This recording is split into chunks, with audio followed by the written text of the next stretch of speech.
Good afternoon, and welcome to this month's edition of the Better Together webinar series. I am so excited today to be able to introduce a set of panelists from the PlanRVA team. It's not often that we take a look inward to talk about some of the work that we're doing, because normally this program is dedicated to stories of collaboration from around the region. But we wanted to take the opportunity this month to really be able to feature a big project that's happening in the Richmond region right now, led by our own staff. We're in the midst of a public comment period, and I think we're going to hear a little bit more about that. But welcome everybody to this afternoon's installment of the Better Together webinar. I am so pleased to be able to introduce to the community Rashonda Lanier Jackson, our new community engagement manager. She's actually taking over with the production of these webinars and going to be moderating today's session for us. So Rashonda, thank you so much. We're excited to have you on board on our team, and really excited to hearing about the bicycle and pedestrian plan for the Richmond region today. Over to you. Thanks, Martha, so much for that introduction. I really appreciate it. Again, my name is Rashonda Lanier Jackson, and I have the pleasure of serving as the Community Engagement Manager at PlanRVA. I am honored to have the opportunity to introduce my colleagues and two of the three co-creators of the BikePedRVA 2045 draft plan. And so to get started, I have a question for you both. Please share your name, your title, and how long you have lived in the Richmond region. And along with that, what about bicycle and pedestrian planning keeps you up at night? I'll get started. My name is Phil Riggin, and I'm a transportation planner. I have been with PlanRVA since 2016, and I mainly, do active transportation. So this is, certainly my main planning area. I moved to Richmond in 1998. I went to the University of Richmond, and so I've been a cyclist pretty much my whole life, but I really got much more into biking when I got to Richmond. And what keeps me up at night, though, would be safety. I think I'm accustomed to riding a lot, but having to focus on what we do and trying to make sure that it's safer for the next rider is really important to me. Hi, everyone. My name is Dan Mata. I'm also a transportation planner at PlanRVA. I moved to the Richmond region in 2017, originally from Orlando, Florida.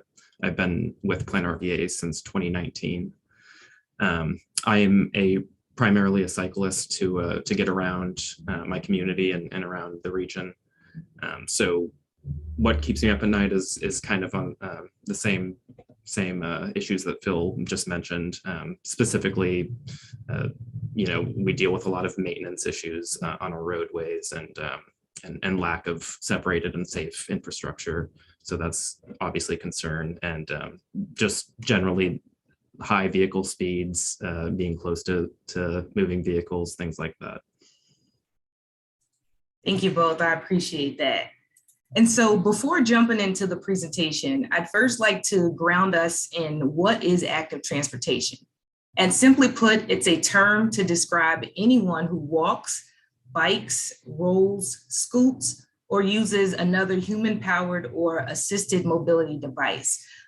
So the BikePedRVA 2045 draft plan, it's not just for cyclists. It's for me, it's for you, it's for all of us who live, work, and play in the Richmond region.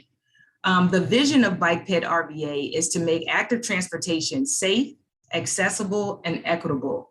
It's to strengthen our local economies and to preserve our natural environment. Please feel free to add your questions in the chat or in the Q&A. Our team will be monitoring the chat for any issues or questions, and we'll have time near the end of the hour for questions from the audience. So without further ado, let's jump into the presentation.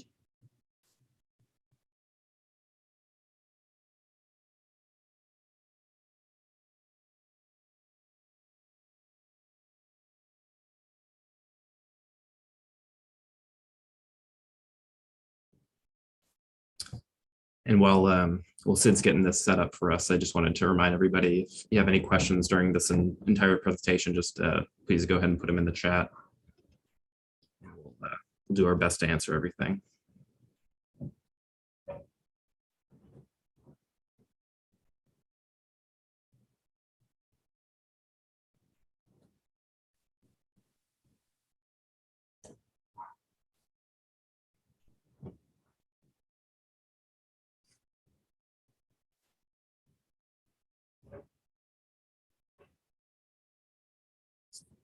Sid, if you switch the display settings, that should be enough on the slideshow.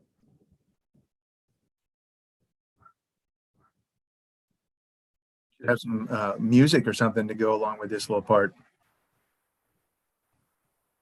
That's great. So thank you for everybody for joining us today on this webinar. Like I said, any questions in the chat, and we can advance to the next slide.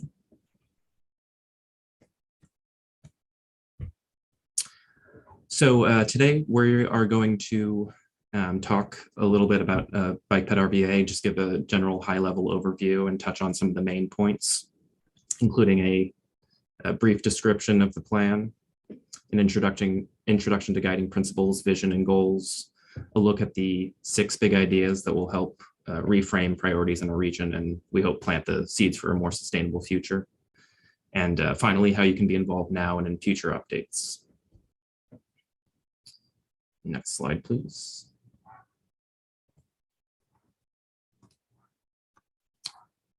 So to set the stage, our last regional and bicycle pedestrian plan was completed in 2004. So we are ripe for a reevaluation of active transportation in our region, including identifying progress and setbacks. In 2019, a steering committee was established to guide the process and be a representative voice for different parts of our region. And improving safety was the primary call to action identified by this steering committee. Also, a recognition of the existing urgent needs around equity and climate guided this process as well. Much of the public input that we received last year during PlanRVA 2045, that's our long-range transportation plan that was recently adopted last fall, highlighted the need for a shift in transportation priorities in our region. So we attempted to incorporate those comments into this plan, but we definitely still need to hear from you and the greater community to make this the best plan possible and help us meet the vision that we set out for our region. Next slide, please. So before going further, let's just define quickly what BikePedRVA 2045 is. BikePedRVA is not a ranking of priority projects. It is not focused on one jurisdiction. It is not a static or a finite plan. It is, however, a comprehensive regional framework that is a companion plan to PlanRVA 2045, the LRTP, and a collection of best management practices. But above all, it is a recognition that all people must have a viable means of travel for everyday life needs. Slide, please. So guiding principles were developed from working within the framework of PlanRVA 2045 and were approved by the BikePedRVA Steering Committee. Our 6 guiding principles are equity, choice, completion of active networks, last mile transit, context-sensitive design, and safe multimodalism. And just to give a little context, the last mile transit basically means getting people to and from their transit stops. Next slide, please. So today we'd just like to focus on one of these principles, which is equity. And we're using language from the United States Department of Transportation's explanation of transportation equity. So equity from a transportation perspective essentially means seeking fairness and mobility and accessibility with the goal of impartiality. Overall, it is about the facilitation of social and economic opportunities for all members of the community, but more plainly, it's essentially about providing every person with access so they can fully participate in society. Next slide. So these 6 guiding principles informed our vision, which was adopted by our steering committee and states that we aim to provide mobility for people of all ages and abilities through a safe, continuous, recognizable, and intuitive pedestrian and bicycle network. We aim to make walking and biking a safe travel mode that is well integrated into our plans for the future of our region. Next slide. Together with the guiding principles and vision informed the following 6 goals. These in turn include more specific goals like prioritizing active transportation access to jobs and community services, 0 pedestrian and cyclist fatalities, and increasing mode choice among our population. These guiding principles, vision, and goals in turn helped PlanRVA staff and BikePedRVA steering committee develop the 6 big ideas for our region. And Phil will now talk to you about those 6 big ideas and show you how you can view the entire draft document and submit input. Thank you, Dan. Yes, and here we have our 6 big regional ideas. And again, we worked extensively with our steering committee on the development of the entire plan, but vetting information like these regional ideas through that committee. So our approach, looking through the lens of our regional sub areas that incorporate representative characteristics about safety, connections to community assets, addressing barriers commonly found throughout the region, and illustrating the first steps toward implementation of an overall regional network. Next slide, please. So big idea number 1, create a regional active transportation arterial network. We'll go to the next slide. You can see the map here. The first big idea is to establish the Virginia Capitol Trail and Fall Line. Capitol Trail exists from downtown Richmond to Jamestown, and we have plans. We've been working with VDOT and all the 7 localities on Fall Line connections between Ashland and Petersburg. So that would form the main regional arterials for active transportation, the spine network for east and west and north and south. So again, we worked with our regional partners to prioritize the connections at jurisdictional boundaries. So this map shows the potential for future connections along the James River. I know it's hard to read some of these maps. They're all available at BikePedRVA.org. So after the presentation, you might want to go and see them a little more clearly for yourself. Next slide. Big idea number 2 is prioritize equity and access for underserved populations. So working off of that spine network, the completion of spur networks that would tie into the regional the neighborhoods and connections into the smaller areas. So again, with the Capitol Trail and Fall Line, trying to have more localized connections. Next slide. And so, as we're looking again at the map here, some of the shaded areas show some of the jurisdictional boundaries where we have some environmental justice, underserved populations. So again, we worked with our regional localities to select alignment across jurisdictional boundaries. For example, we worked with the city of Richmond and Chesterfield to prioritize connections in several areas, including along Jank Road, Hull Street, Route 1, and some of that includes the Fall Line corridor along Route 1. But several different examples throughout the region, but trying to prioritize areas that would best benefit equity emphasis areas. And that's just one of the factors that we looked at, but we're obviously working with the localities on their existing plans, and then seeing how we can tie in the plans between the localities for the overall regional effort with BikePedRVA. Next slide. So big idea number 3, establish higher standards for active transportation infrastructure. So a primary purpose of BikePedRVA 2045 is to present design alternatives to our partners to reach common acceptance of higher standards for bicycle and pedestrian facilities with industry recognized standards for varying contexts. So, we're looking at urban, suburban, and rural areas. And throughout our region, we have to, how you look at something in the urban area would be different in suburban and in rural. So those different types of infrastructure is what we're looking at here. Next slide. So as you see here, you've got, one approach. This is the image on the right is in the city of Richmond. This is on 3rd Street.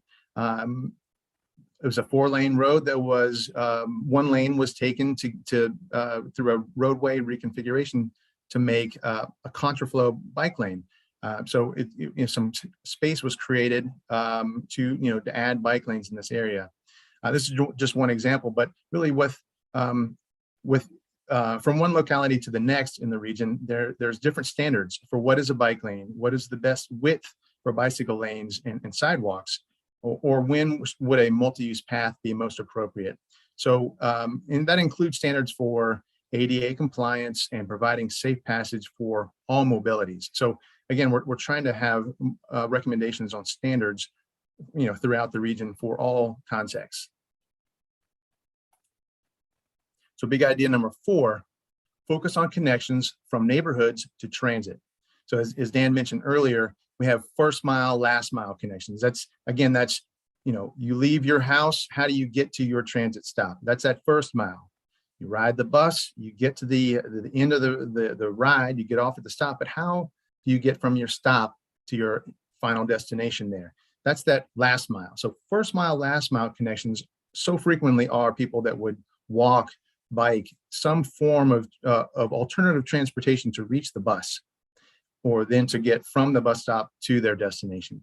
So we've worked with GRTC and our partners to study the transit routes at stops throughout the region in other planning efforts. So we're sort of trying to incorporate, next slide, please. We're trying to incorporate and how we work with the identified enhanced transit stops. And again, GRTC working with other planning efforts on how to enhance the transit stops themselves with benches or shelters, whether it's ADA compliant concrete pads, whatever it might be. But along that enhanced route, again, trying to look at the first mile, last mile connections to these stops. So again, frequently people use alternative transportation to reach these stops. We're just trying to focus on how to make those better connections from our neighborhoods. Next slide. So big idea number 5, utilize bike boulevards and safe neighborhood streets for local connections. We're trying to tie neighborhood streets together with sidewalk or paths, multi-use paths, to make bike boulevard connections. And in that case, you're talking about just an existing roadway and trying to steer safer connections through those already established neighborhoods with, again, slower moving, slower traffic volumes, slower speeds on those neighborhoods. In this example here, we have in Chesterfield, just off of Robius Road, 2 cul-de-sacs that are connected with a very short path. And Chesterfield helped make this happen, but that provides a safe connection for cyclists, for walkers, runners, whoever, to connect in these neighborhoods. And really, it stays away from Robius Road, even though it does have bike lanes. It's a much faster moving, higher traffic volume street. This is a lower traffic volume street, obviously, and slower speeds. So again, it's a much more comfortable and inviting space for active transportation. Next slide. So part of our process to look at this, we looked at the level of traffic stress. In this data on this map, again, all the maps are much more easier to view at BikePedRVA.org.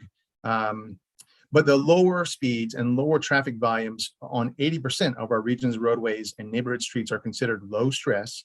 And again, that's according to the level of traffic stress data that we collected. So you're not going to be trying to ride on Patterson Avenue or a busier road, but it's really how do we make connections across the biggest obstacles, rivers, the high traffic volume roadways, railroad tracks, interstates, all of those obstacles where a neighborhood street, to reach the next neighborhood street, how do we best, cross those bottleneck areas, the more dangerous connections. Next slide, please. And finally, big idea number 6, effectively guide developers to incorporate high quality active transportation infrastructure into their projects.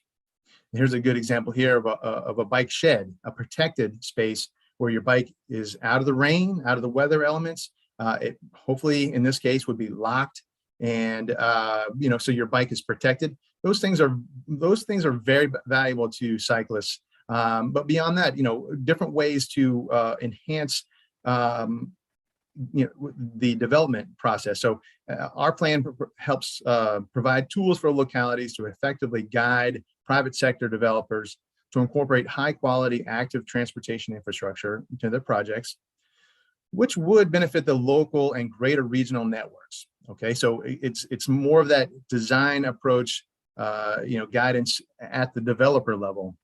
Next slide. One of our favorite areas to highlight when we look at this, this is an opportunity in northern Henrico near Virginia Center Commons. If you look at the image there, the map shows the green line running north to south is fall line. So again, we're near the Virginia Center Commons area. As the fall line passes through Henrico, they have worked with the developers to plan for spur trail connections from fall line to Glover Park, which is just to the west along the blue line and the brown dotted line. Spur trail connections from fall line to the east along Woodman Road towards Virginia Center Commons. And again, this is that level of, from the beginning, they're looking at ways to connect these amenities for all modes of transit, not just by car.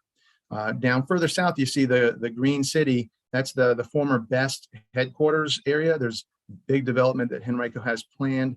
But again, they're looking already at ways to cross Interstate 95 and Route 1, Brook Road right there to connect to fall line. And again, provide that active transportation connection. And you think about for people who are going to work in these areas, people who want to visit some of these areas as well. It's not just a recreational mode, but this is, true transportation, using alternative transportation to get to these areas. Next slide. So with implementation, you can see here a list of, from our proposed projects on down, design guidance, regional partnerships, and so on. With our proposed projects, the full list of proposed projects are linked from the draft plan, at BikePedRVA.org, and we plan to continually update the project list online as the projects are completed or as we get new projects from each of our localities, the partners in the region. Next slide. Again, we've been talking a lot about BikePedRVA.org. This is our story map, and as we worked with our steering committee, throughout this process, the past 2 years, we've been honing this thing and editing the story map, which is essentially an executive summary of the draft plan. So again, we worked with that the steering committee, and we provided links to for everything that you need for the during this open comment period, including the draft plan itself, surveys, and other feedback ways to provide feedback to us. Next slide. And with the web map, if you click on the interactive map, again, those all the layers where you can kind of play for yourself to see the different data that we used, that we collected.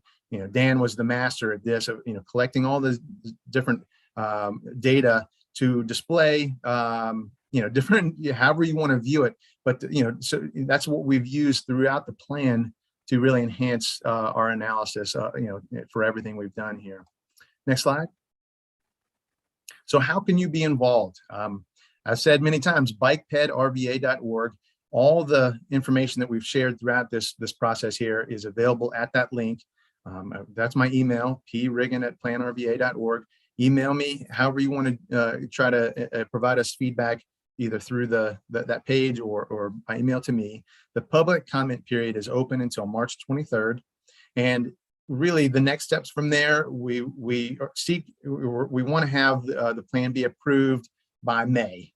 We have to have approval from our policy board. So and we have plenty more opportunities for for a presentation. So please keep us in mind if you have a group or a particular meeting that you already have organized and you'd like us to present to your group, please reach out, and I'd love to talk about how we can meet up and have share a presentation with your community group. I think that's it for now.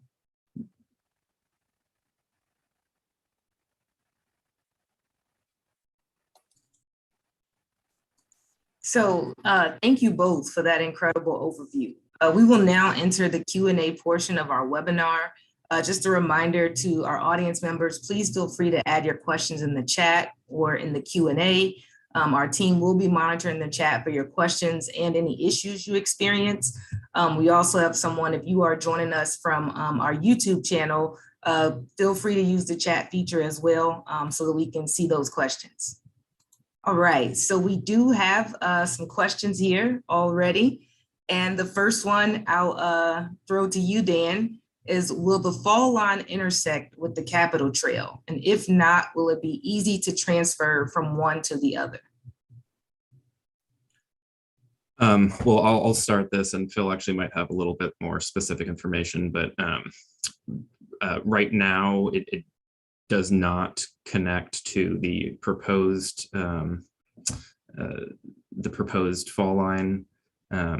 It's like the difference between 4 blocks, so it's very close. I'm sure the city is hard at work figuring out the best way to do that, but that is more of a kind of a local issue. So Phil, do you have any news on that? It's with a lot of things, it's complicated, but it is a city issue. They are working with several different layers of bureaucracy, I guess. One of the ways to connect to Fall Line would be to go through 17th Street, go underneath Main Street Station along East Franklin up to Bank Street. Right now, there is a plan with the Capitol Square about how to connect through, and then East Franklin connects with the proposed Fall Line, which right now is alignment along 7th Street through Kanawha Plaza and across Manchester Bridge. But yeah, it's kind of complicated. If you tried to go along Canal Walk, you could get to that same area, along Browns Island. But I would say it's not right now complete. It's not decided, but yeah, that's more of a local decision. And we, for all of our planning at PlanRVA, work with East Coast Greenway. We've worked, with Fall Line folks. So there's a lot of balls up in the air, but I'm pretty confident that all this will come together in a way that will work for everyone, bikes, ped, everyone. Thank you. Appreciate that. All right, we have another question in the chat. Is the west to east spine network path new since you posted the plan originally? I do not see it in the images on the plan that was posted. Can't wait to see more about the path. Some of the maps we showed earlier in the presentation, thank you for the question. Some of the maps show dotted lines both north of the river and south of the river to connect out west into Chesterfield and Powhatan in the south, or through Henrico and Goochland on the north side. We worked with Department of Conservation and Recreation on some of their planning efforts for the James River Heritage Trail. And we, some of our locality partners have had their own planning for, or at least considerations for how they would, work either along the canal, along River Road, along in Powhatan, Route 711. None of those have become concrete with vetted plans, but we at least show where there are proposals and ideas. So, but yes, they all could happen. We just don't right now have priorities on all of them decided. Appreciate that. And so I know earlier in the plan, Dan shared what this plan is and what it is not, and how this plan is not a priority tool of projects. But we do have a question that says, what is the metric for weighting the projects against each other? And is there a list of high priority projects this plan spells out?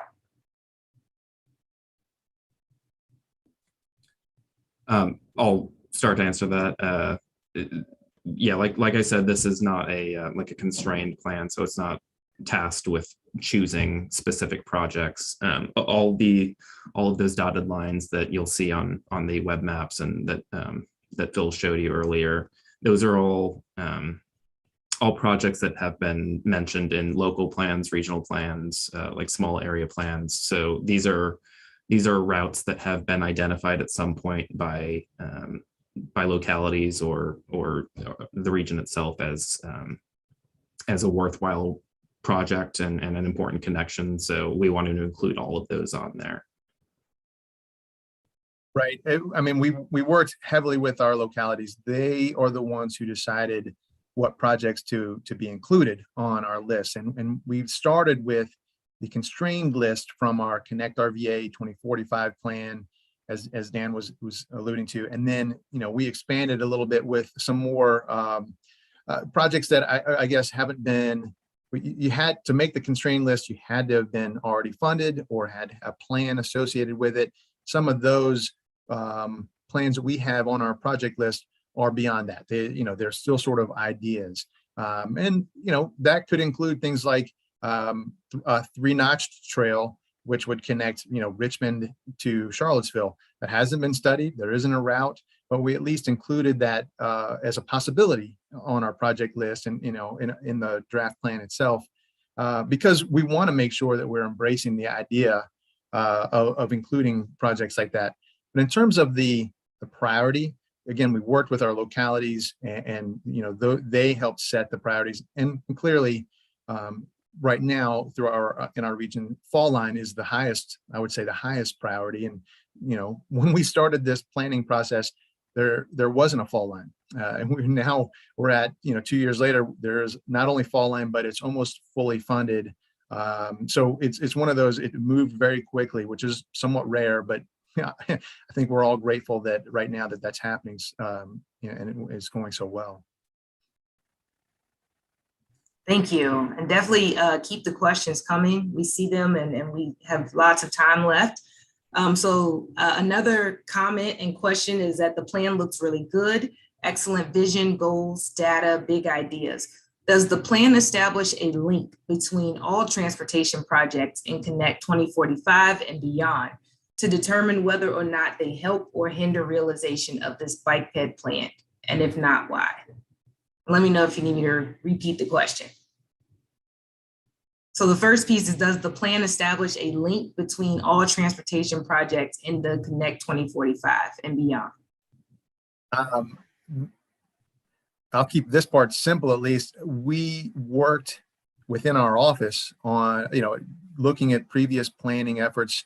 Like I said before, we worked pretty extensively with our transit plan, but our PlanRVA 2045 plan, which this is a component of that planning process.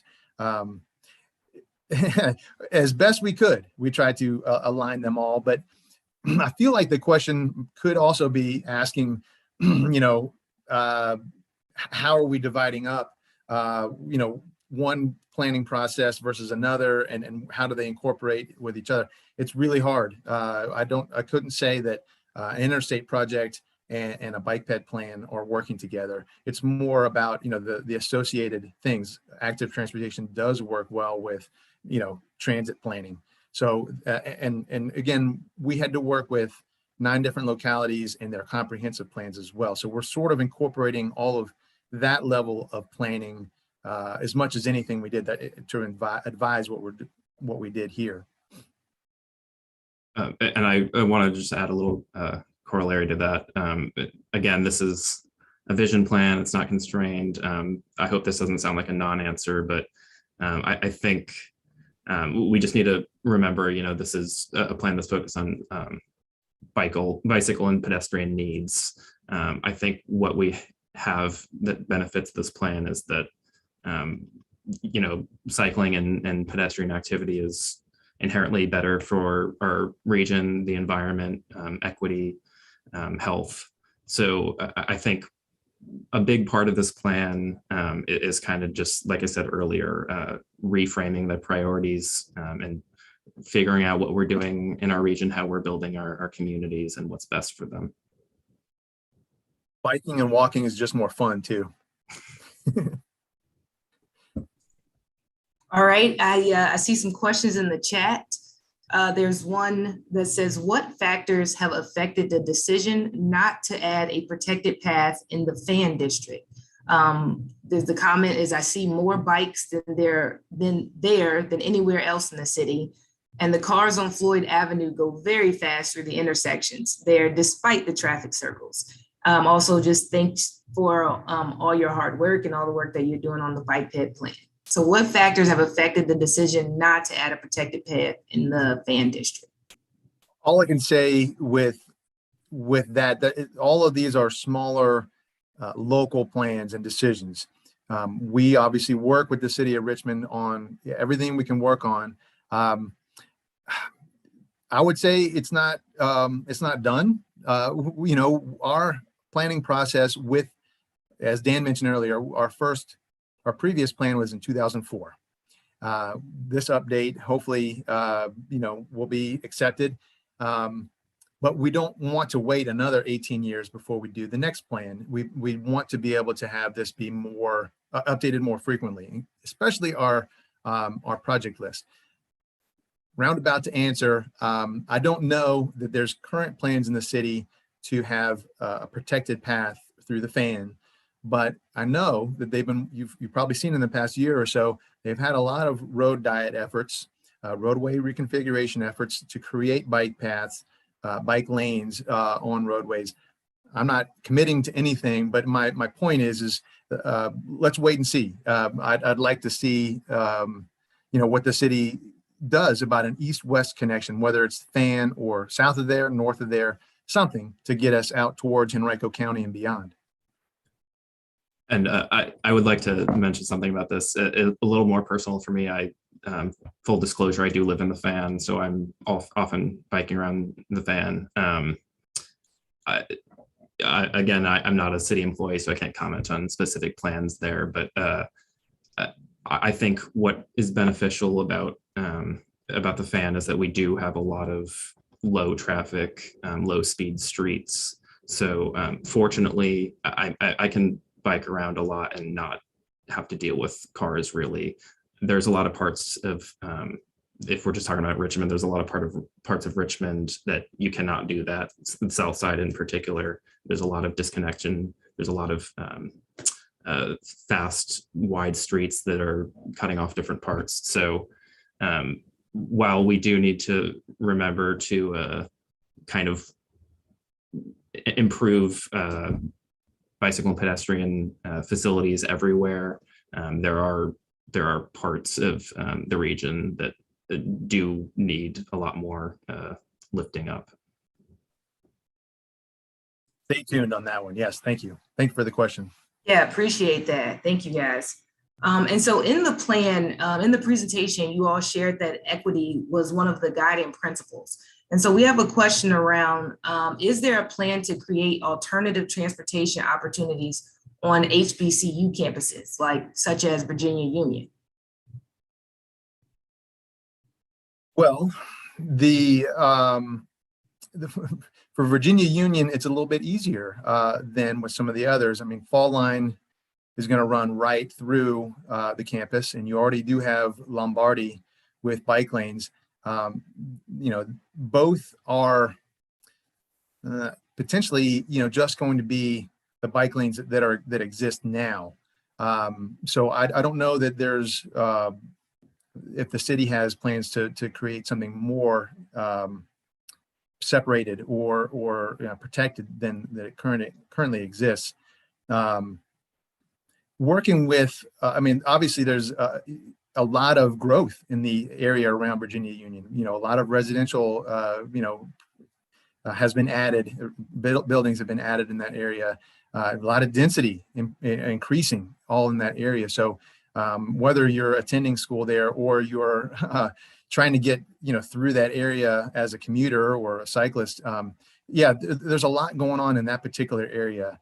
I don't know that I can really provide a good answer, but we have been trying to reach out to all the universities. We have actually had conversations. Part of our steering committee has been someone from VCU, and we've had someone from University of Richmond participating. But yeah, Union is just like Virginia Commonwealth right there in the middle of a very urban area that, having safe transportation, alternative transportation through those areas is very important. And we try to emphasize that. Thanks, Phil. Appreciate that. Along those same lines of equity, we have questions on how do we promote bicycling among individuals that may lack the financial resources to purchase a bicycle? And also, how do scooters fit into the BikePed plan? I would love to start off on this one. There are a lot of interesting things, mostly other states and communities are doing outside of Virginia, but there are programs like financing similar to car financing for bicycles, which obviously are much more scalable and easy to distribute. There's loans, like small loans, grants, and these are things that can be done a little more easily by regions and localities, because it's, we're talking about a bike, which is, $200 to $500 to $1,000 versus a car. So the other side of that are e-bikes, which are a great equitable tool that is, I think, is one of the transportation modes of the future. Everybody's talking about electric cars, but they are still incredibly expensive, about $40,000 starting price. So they're just not where we need them to be right now, and they're not a possibility for most people. So scooters, they also are an important mode that's kind of getting a little more traction, especially good for that first mile, last mile concern, getting to a bus stop. There are definitely concerns that we are still kind of wrestling with right now, like right-of-way issues. If there's a scooter lying across the sidewalk, not everybody can just move out of the way. If somebody's in a wheelchair or another mobility device, that could mean that their path is completely blocked. There's issues with where the scooters are placed around the community, and for the most part, they're not in places where people need to use them, because they're not in places where people who have one or no cars in their household need to get to them. And then there's also issues like, I think in the city, they're only usable up to 10 o'clock at night, which kind of defeats the purpose for a lot of people who are trying to get home from work or something. So there's a lot. I hope Phil, if you have anything to add. Oh, pretty good.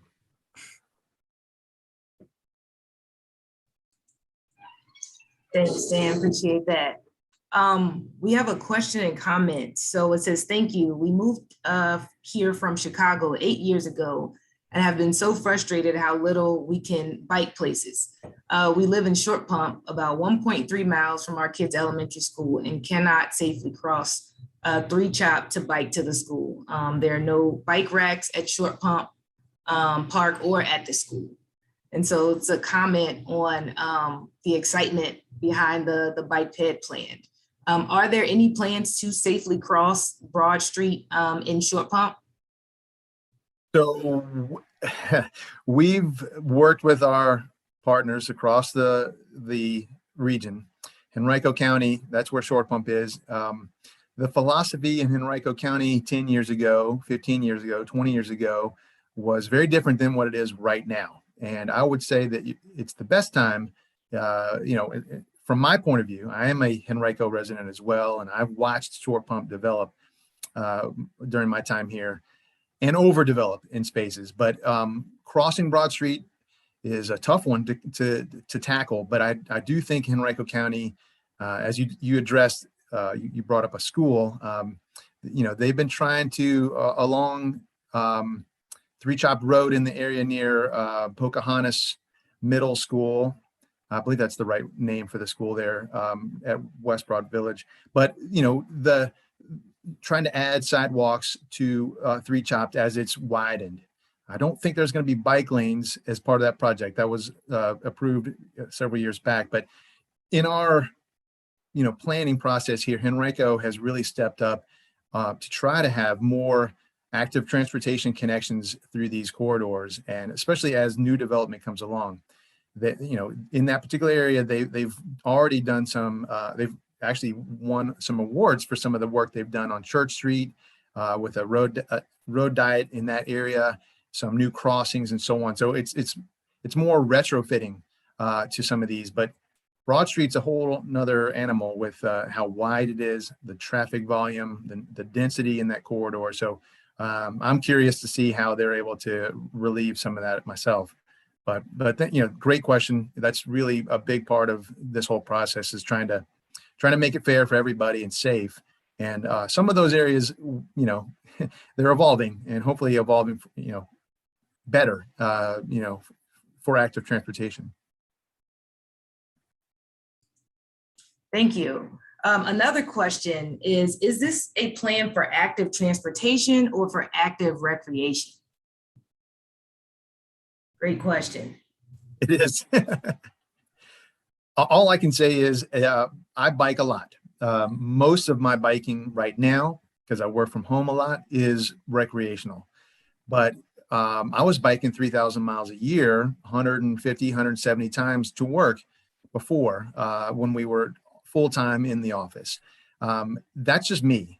But everything we do with this plan, and working with all the localities, is trying to make it where it doesn't matter if it's for transportation, for recreation, walking, whatever your choices, safety, and trying to provide connections in as many different areas, areas of need, whatever it may be, for whatever your purpose. So it may feel, if you're not a cyclist, it may feel like it's recreational, but I don't look at cycling or walking as a recreation so much as that's the mode choice that I have made.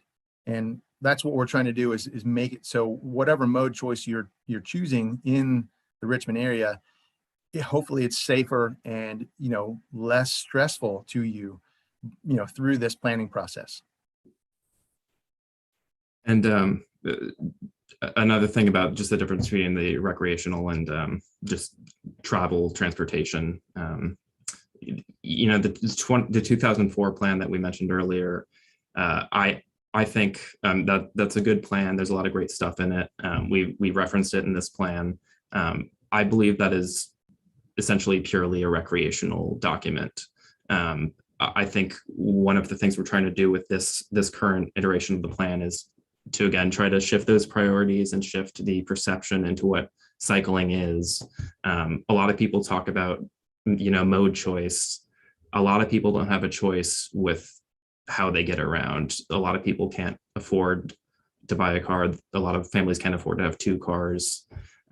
So again, this is about allowing people to have full access to society. I think Phil and I have different, we ride our bikes differently.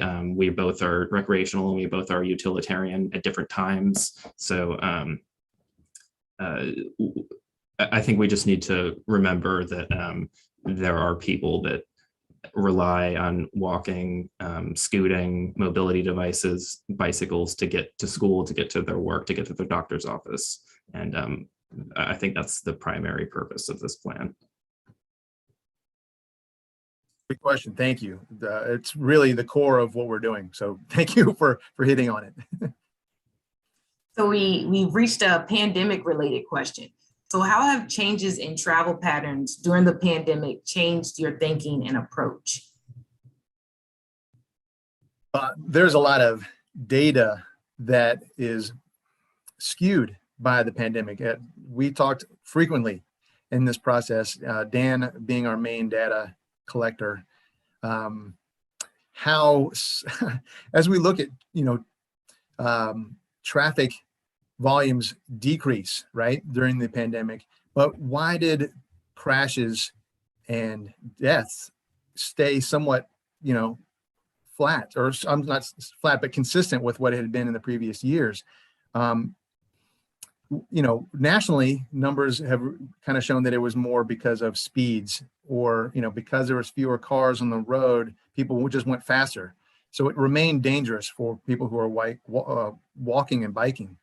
In our planning process, personally, I have still maintained the amount of biking and walking I was doing before. It's just in a different place or to different destinations. But that's not how we guided our planning process.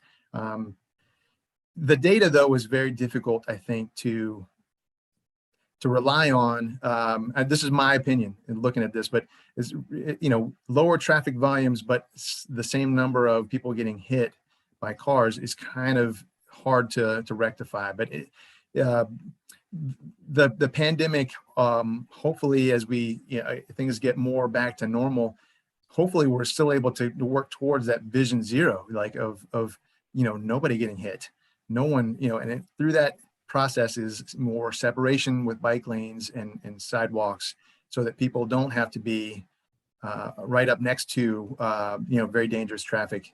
And obviously with speed being the biggest deciding factor on whether you live or die in a collision. I don't know if you got something else to add to that, Dan. I feel like you could have answered that better than me, maybe, but I think that was great. All right, a few more questions as we're coming to the end of our session.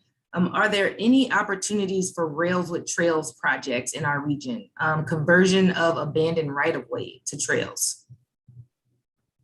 We have worked with our localities on identifying some of these. The main one where a former rail line could be converted to a trail or some sort of active transportation corridor, a park even, is in Southside along the James River branch, something that's people have been talking about for 15, 20 years.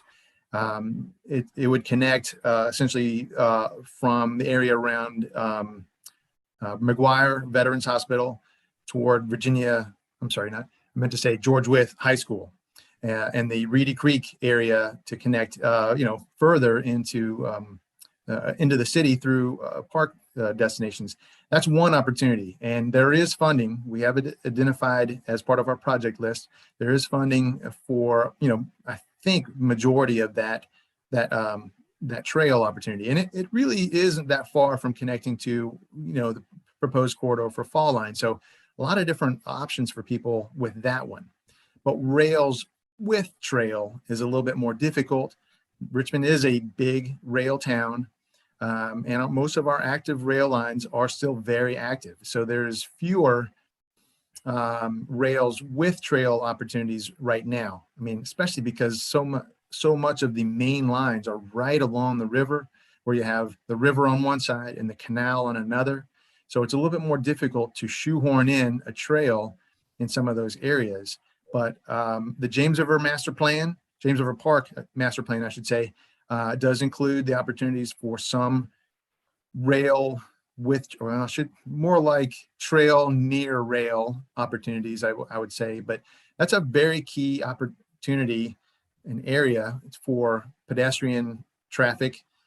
Even some single track right now, bike transportation, which something I do a lot. I use the James River Park and other parks as part of my transportation connections. But to answer the rail with trail, it's pretty difficult right now to see with the current spaces. But during the Northam administration, there was purchase of some rail line, and perhaps with that opportunity, there will be north toward Ashland or west from Ashland toward Louisa County through Hanover. So we'll see with some of those, and we briefly touched on some of those in the plan. I also want to give a quick shout out to power transmission lines and other utility corridors, which are can be equally as tricky. But we have hundreds of miles of power transmission lines in our region, and much of them are already partially or totally cleared. So that is one place that I believe we can be looking at to make some better connections. Great point, Dan. And for example, with Chesterfield County, with their bicycle and pedestrian plan or the chapter of their comprehensive plan, they do identify many corridors of power lines that could be incorporated into a bike network in some way. Henrico is working on their own bicycle and pedestrian chapter for their comprehensive plan update. And, I'm not making any promises, but again, that's an opportunity area there, along, power line corridors. Thank you both. And so that about wraps up our webinar and our question and answer session for today. But please, I believe our colleague Barb has dropped some links in the chat. Please go and check out the BikePed RVA 2045 draft. We need your feedback. We feel that this is a strong plan, but we know that with your feedback and your comments, there's the ability to make it stronger. And so we really want to hear from you, and we appreciate you all just taking an interest in bicycle and pedestrian work, because again, it is for all of us, not just our cyclists, but all of us that walk or scoot or use mobility, different types of mobilities, and so and for people of different abilities. And so we hope you enjoyed our webinar today. There's so many great things happening in the Richmond region. The Better Together webinar is a platform to highlight our everyday heroes that are working to make the Richmond region a safer and more equitable place for all to thrive. We have our next upcoming Better Together webinars on March 17th at 2 p.m. Our special guest will be Partnership for Affordable Housing. Again, just a reminder to visit BikePedRVA.org to give feedback. If you're interested in having a presentation for your colleagues, your community, your neighbors, feel free to reach out, contact me at rljackson@planrva.org. Would be happy to help set that up. We would love for you to stay connected, and you can follow us by going to our Facebook page, LinkedIn, Twitter, and YouTube. Give us a like, give us a follow. And lastly, as the African proverb goes, if you want to go fast, go alone. But if you want to go far, go together. And at PlanRVA, we believe we are better together. See you next time.